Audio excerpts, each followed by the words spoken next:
All right, guys, so there's clearly a lot that separates the pros from your average run-of-the-mill player. All it would take is really just start watching like a minute of someone like Day or Taysom to really realize how dominant one can possibly be in this game. But how you get there? Like, what makes a pro player a pro? Good question. What's going on, guys? This is your motivation guy again, once again, man, coming back to really help you guys be great, not only in this game, but also in life. I'm gonna be showing you guys what it takes to go from just being an average player to performing like a pro in Fortnite Season 8. You know, compared to your average sweat, you know, pros have the mentality, determination, and knowledge needed to become the best. By looking at these attributes, man, we're gonna show you guys how you can become a rock-solid player. Who wants that? Yeah, I see you. Come on, let's do it. So, listen, I'm gonna tell you right now, go grab a pen and paper, man, and just a nice cozy drink. Make sure that you've liked the video, and you already know about that bunch of crunch, and let's get started. Speaking of which, our question of the day is this. What is something that you've gotten, you know, much better at this season? Whether it's something simple like shotgun aim or even rotating, let us know. All right, guys, now on to the video.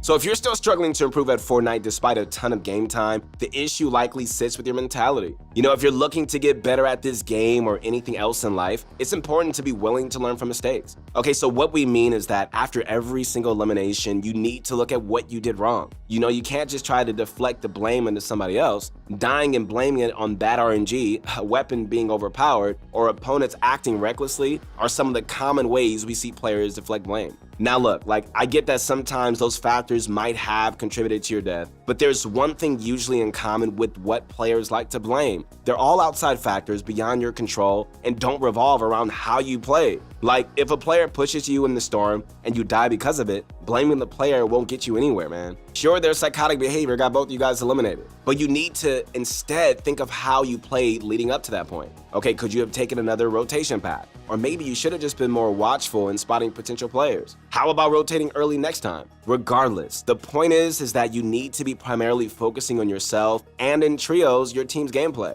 Think of it this way, like every death is a learning experience. I say this all the time. So to improve after every lost game, like, you have to have that mentality. You need to be able to really take the time and reflect on how you could have played differently for a better outcome. You know, pros do this by reviewing their gameplay with either video recordings or through the in-game replay system. You know, using replays is honestly, man, a fantastic way to look at your gameplay. You can use free cam or even watch from your opponent's perspective to get a better idea of how they reacted to your moves. You know, I guarantee, man, that with each death, each elimination that you review, it shouldn't be hard to really come up with numerous ways that you could have played better. You know, the pro player mentality doesn't only involve critically assessing yourself. You know, another trait pros have is that, you know, they usually don't tilt or get frustrated when it matters. For them, when it matters, typically, means when they're playing scrims or tournaments. For average players looking to improve though, it always matters. Like, if you get tilted at frustrating things in the game, it's only gonna really hinder your ability to review what went wrong from an objective standpoint. Then you're never going to improve. So be critical of yourself, right? Just not necessarily harsh, but just as a way to critique your gameplay. Like, if you can recognize you're making mistakes, that leaves a ton of room for improvement. And really, it's a necessary step to becoming a better player. You can do it. Believe in yourself. Okay, so are you struggling to break free from the open or contenders division in Fortnite? Well, everybody has the potential to improve. And the best way to push that potential to the max is with a Fortnite coach. Our Fortnite coaches are world-class and are available 24/7 to help you guys improve. So head on over to ProGuys.com with the link in the description to improve at Fortnite today. All right, bunch of crunch on me. So the next thing that gives a pro their elite status is the amount they train. You know, becoming a pro at the game really doesn't happen overnight. It can take months of dedication and serious amounts of game time to reach the highest level of skill. Most pro players are out there playing at least 8 hours of Fortnite each and every day. I mean, it's crazy, but they're doing it. You know, outside of the game sessions, they spend even more time studying and watching and talking about Fortnite. They essentially have their lives revolve around the game. You know, that level of dedication and commitment, along with, you know, possessing the right mentality, is what makes pro players so unbelievably good at what they do. You know, what's important is not only how often they play, but also, what kind of training they do. The regimen of each pro player can depend on their playstyle and what they need to work on. But there are a few areas almost all of them touch. Wasting time while practicing is a mistake every beginner player makes, and is why we're definitely here for you guys. First and foremost, they regularly warm up and train their mechanical abilities whenever they get the chance. Warming up, it helps you really just keep your mechanics top notch, and it just makes sure that you're at the peak performance before a big tournament. The 3 mechanics that they always warm up are aiming, building, and editing.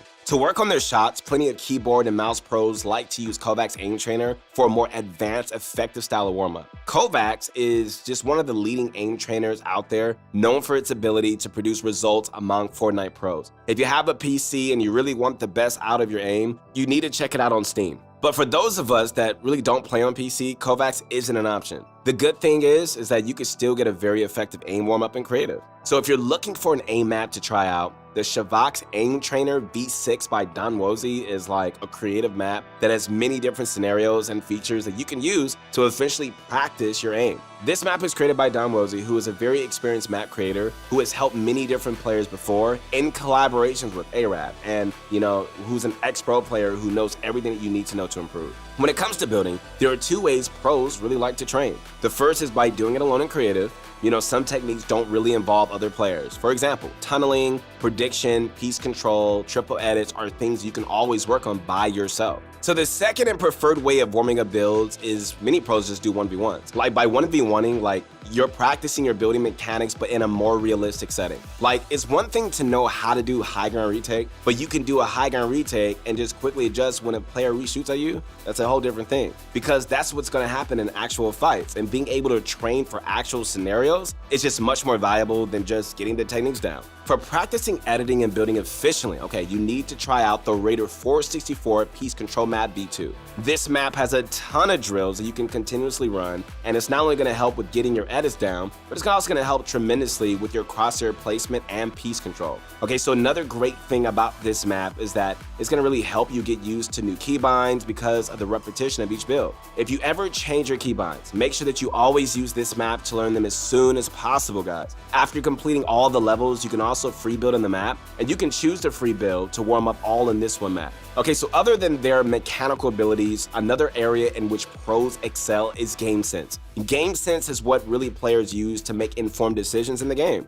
Things like deciding when to rotate, or predicting an opponent in a build fight, or just some examples of where good game sense is required. It can be tougher to train game sense since it's really something that you can't always be taught. It's normally something that needs to be learned through lots of trial and error. Trust me, I know from experience. And there's no better way to learn through trial and error than just by playing aggressively. By playing aggressively, you're constantly putting yourself into new and difficult scenarios to really learn from. Opponents will act how you wouldn't expect them to act. They're even going to pull off moves that you've never seen before. Either way, most encounters you're going to have something unique that's going to happen, which you're definitely going to get more familiar with the game.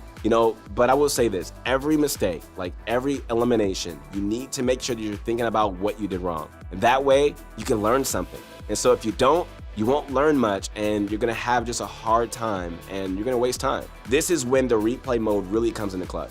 Since there's a lot of death involved with W King, it's pretty normal to lose arena points during this learning phase. Don't be discouraged by this though, and really just use this as motivation to grind and dominate. You can play aggressively with your mind at ease, I'm telling you. Land in hot zones, take in fights whenever you can, push players, and get yourself into uncomfortable scenarios that you can learn from. Moving on, scrims and zone wars are probably the best way to practice competitive in games right now. It teaches you how to tunnel in the low ground, control height from above, and deal with storm pressure. Essentially, it helps teach the mechanics and game sense involved with in-games. Finding stacked scrim matches have always been difficult, but there's many new ways that you guys can utilize to avoid griefers and really get the best practice at your level. For example, you can join a well-established scrim server like Open Scrims, KNG Scrims, or in-game scrims. All of these servers have a huge player base for NAE, NAW, and EU, so check them out when you get a chance. Not only can you find scrims and practice ladders on them, but you can also play zone wars against other good players. I really get it that most of us probably don't have the option to commit most of our days to Fortnite. We got school, we got homework, we got jobs, we got to take care of a lot of things, I get it. But even with those obligations, improvement is still entirely possible, man. Even just an hour of training each time that you play can be enough to significantly improve your mechanics. And if you're not training already, you need to get on that right away. Alright guys, so now that we've talked about the importance of mentality and training, let's talk about how the pros play. Being pro at the game isn't all about mechanics, which is one thing a lot of players are stuck on right now. You know, a significant part of success in competitive Fortnite revolves around game knowledge. Knowledge, knowing how the game works at a deeper level can be what gives you an advantage in game. Easily the biggest mistake an average player makes is that they don't value positioning enough. At all points in the game, man, whether it's the early, mid, or end game, positioning matters. And it matters a lot more than you might think. Especially when it comes to getting an advantage. The pros know this and they treat it as a vital part of their gameplay. So here are a few quick positioning tips for each part of the game that can really help you dominate players, even the better ones. During the early game, you want to look to start fights on natural high ground, like rooftops, for example. Like, players are less likely to spot you, and you're going to have the high ground advantage once the fight starts. This can really give you guys the upper hand that is really needed to really get those important early game frags. You also need to make sure that you land on a chest or right on a gun so you can win while contested. During the mid game, placing yourself in the center of the zone will reduce the number of rotations and distance you need to travel. You just need to make sure that it's a safe position toward the center, not one where every player in the lobby has an angle just to spam you down. So look for an already existing structures or hills to really cover yourself with. During the end game, the high ground plays an important role in the outcome of the match. So taking and holding height keeps you safe, just really opens up a bunch of kill opportunities for you. This is how a lot of top pros are able to consistently win matches. They make it to the end game and then close out the match by taking control of height. What's important to note is how and when they go for height. First, you want to use some mobility to get into the optimal position, aka inside the safe zone or as close as possible to it. So the right time to do this is usually whenever the current height holders are forced to move. This is normally during the first 50-50 zone, the one that's half in the storm, or the first moving zone. Once set up, you deny the current height holders from moving in and just work on keeping your own height. You can also sneak up by just utilizing floppers and just making a sneaky storm play on the opposing height team.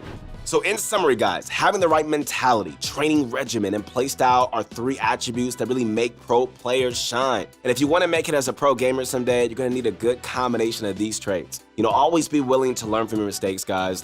Don't just slip up on training because it's a necessary part of just keeping your abilities in working condition. Always be looking to improve your knowledge of the game because there's more to success in competitive than just having good mechanics. So utilize pro guys to become the best that you can be. And we really hope this video really helps you guys dominate the new season. Speaking of which, you can always check out the rest of our channel for more tips and tricks. Once again, this is your motivation guy, Keith Allen, who believes in you. I am your #1 fan, man, so keep going. Don't ever quit. Like the video, subscribe to the channel, and I'll connect with you soon. You connect to me on my Instagram at Your Motivation Guy. We'll see you on the next one. Peace.